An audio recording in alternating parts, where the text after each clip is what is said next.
போலாங்களா? அன்பு ஊடக நண்பர்களுக்கு வணக்கம்.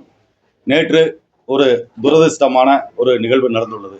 அதாவது நியூஸ் தமிழ் தொலைக்காட்சியின் செய்தியாளர் மற்றும் ஒளிபரப்பாளர் மற்றும் வழக்கறிஞர் என்ற 3 பேர் ஸ்ரீரங்கம் எம்எல்ஏ பழனியாண்டிக்கு சொந்தமான கரூர் மாவட்டம் குளித்தலை அருகே சிவாயம் பகுதியில் அமைந்துள்ள கெரசர் குவாரியில் வைத்து சுமார் 80க்கும் மேற்பட்ட ரவுடிகளால் கடுமையாக தாக்கப்பட்டனர்.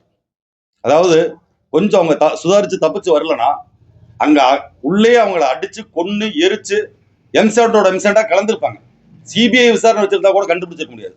இவ்வளவு பெரிய தாக்குதல் நடத்தினது ஆளுங்கட்சியை சேர்ந்த ஒரு எம்எல்ஏ, சட்டப்பேரவை உறுப்பினர் நடத்துற வேலையா இது?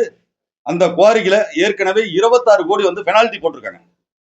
உயர்நீதிமன்றம் அந்த பெனால்ட்டியை பணைய தொகை கட்டணும்னு சொல்லியும் இன்ன வரைக்கும் அவங்க கட்டல. அது சம்பந்தமா ஆய்வு செய்ய போன போது இந்த தாக்குதல் நடந்திருக்கு. வன்மையாக கண்டிக்கத்தக்கது. பாட்டாளி மக்கள் கட்சியின் சார்பாகவும் மருத்துவர் அண்ணன் அன்புமணி சார்பாகவும் என் சார்பாகவும் வன்மையாக கண்டனத்தை பதிவு செய்கிறேன்.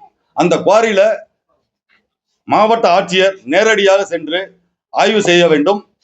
கிட்டத்தட்ட ஆய்வு செஞ்சா 26 கோடி இல்லைங்க, 200 கோடிக்கு மேல பெனால்டி போடுற அளவுக்கு அங்க முறைகேடு நடந்திருக்கு. சட்டவிரோதமா கற்கள் பல மடங்கு வெட்டி எடுக்கப்பட்டு, உதாரணத்திற்கு 1A சர்வே நம்பர்ல லைசன்ஸ் இருக்குன்னா 1F 1Z வரைக்கும் எடுத்து வச்சிருக்காங்க.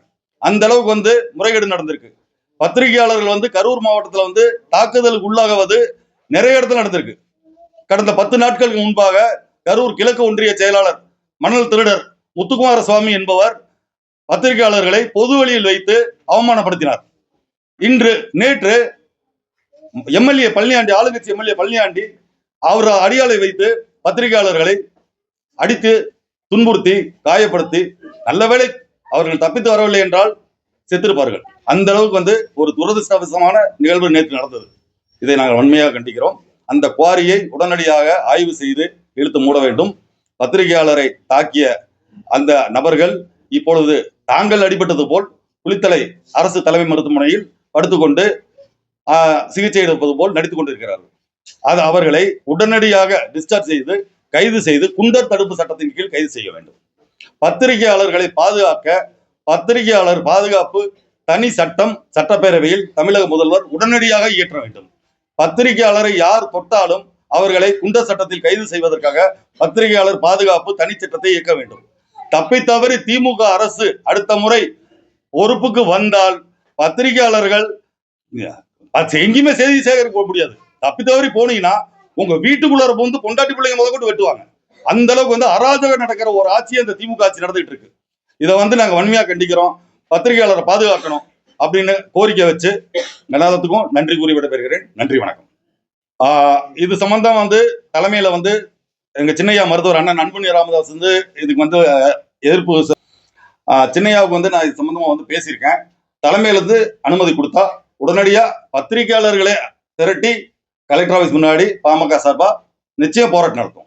பத்திரிகையாளர் தான் எல்லாத்துக்கும் முக்கியம், முதுகெலும்பு. அதாவது 3வது கண் என்பது பத்திரிகையாளர்கள்.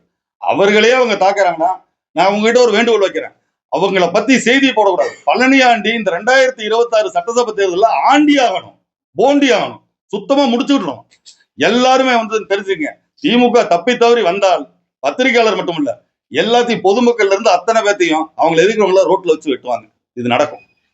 அந்த மாதிரி ஒரு அராஜக காட்டாட்சி நடந்துட்டு இருக்கு. உண்மையிலுமே பாதுகாப்பு இல்லைங்க. பத்திரிகையாளர்களே பாதுகாப்பு இல்லைன்னா பொதுமக்களுக்கு என்ன பாதுகாப்பு இருக்கு சொல்லுங்க?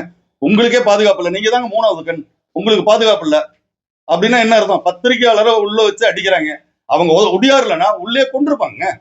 அப்படிங்கிறப்ப என்ன பாதுகாப்பு இருக்குங்கிறீங்க? சொல்லுங்க.